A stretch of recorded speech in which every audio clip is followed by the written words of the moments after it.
My first thought was, how's Castle Grayskull in the background of all the battle scenes? Wasn't it a hologram? Wasn't it not real?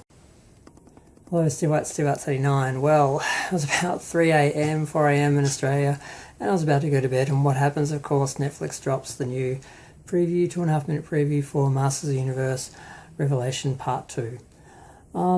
Yeah, so I watched it, and it's a bit confusing, but I'm fairly sure it's another bait and switch. I'm fairly sure what we're going to have is what we're rumoured to have, which is basically the Evil-Lyn and Teela show. So we're going to have Evil-Lyn, basically, we see her as the new sorceress in Grayskull, and Teela is trying to find her powers and become the sorceress herself. So I think the bulk of the episodes will be about that, and then the last episode we're kind of going to get a repeat of the first episode. We're going to have a giant battle, and that's what they're using most of the footage for the actual preview. So what you're seeing is the last episode and the one big battle, which will be one scene, kind of like the first episode where you sort of had one big battle scene, and that was about it. So that's what my feelings are. Now the preview itself, they show a lot of characters. They show Fisto, Ram Man, Randall's back. We see Buzz-Off, Stratos. We hear Orko's voice at the end saying, "You guys are in trouble now in the battle." We see Scareglow. We see Beastman, Clawful, Spycore, Webstore. We see Marlena in a spaceship in her astronaut outfit, and also just as the Queen. We see Prince Adam, because Teela becomes a sorceress. She manifests powers and she brings Adam back. She heals his wound and brings him back. And there's a point in the preview where Skeletor is basically gloating about, "Oh, I've got the power, blah, blah."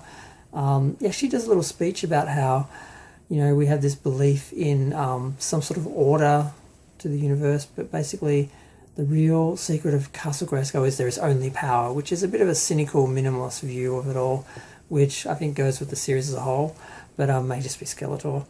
And he's sort of having a big speech, and then Adam basically says, "Well, the sword was only the conduit of the power. I was the spark." So then he holds his hand up and says, "By the power of Grayskull, I have the power," and the power goes to him. But as we know, as we already heard, he basically doesn't turn into He-Man, he turns into Savage He-Man. So then he's basically like this Hulk version of He-Man who takes on Skelegod. So there's that battle, and that's inside the castle. But then we also see another battle on the outside of the castle, which is Skeletor's minions, which are all these monsters, and the king's army. And then we also have all the individual warriors and the people. We hear Teela calling on all Eternians basically to rise up and help. So we have this giant battle outside, and we actually see He-Man come in on Battle Cat and say, for the honour of Grayskull or whatever. And I'm like, okay, so we have the big battle of He-Man in it. Then we have the fight between Skeletor and Skelegod and Savage He-Man. So I'm not sure if we have that conflict at the beginning, and then that goes wrong, and we end up with the Teela and Evil-Lyn show, basically them working out her finding her power and her managing her power. Because we've heard the stories mostly about Evil-Lyn getting out from under Skeletor and becoming her own sort of power, and Teela finding her role as a new sorceress. So I'm guessing that's what's going to be the bulk of the episodes. I'm just not sure where these two confrontations take place. The big battle, I'm guessing, is the last episode, and that's how the series ends off. But how we get He-Man back, because supposedly Savage He-Man he can't control the power, he has to give the power back over.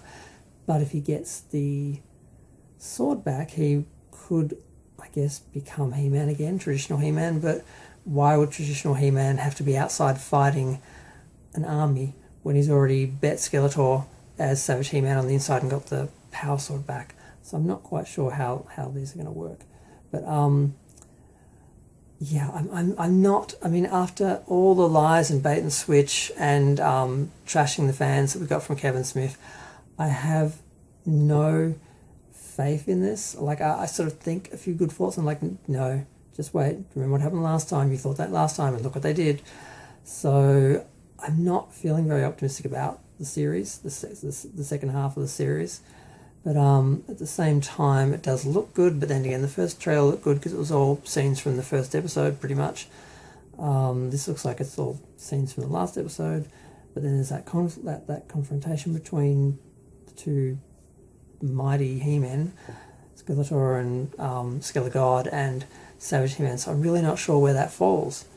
Yeah, so I don't know. But it's interesting. But I just can't get excited about it. I can't be too optimistic because of what happened before. I just can't do it. So I don't know. We'll see where it goes. Yeah, I didn't really have any other revelations from it. I just sort of was like, okay, I think they're just going to do the same structure in reverse. And yeah, we'll just have to wait and see. I'm going to go. Feel free to share, like, comment, subscribe. Let me know what you think. Thanks. Bye.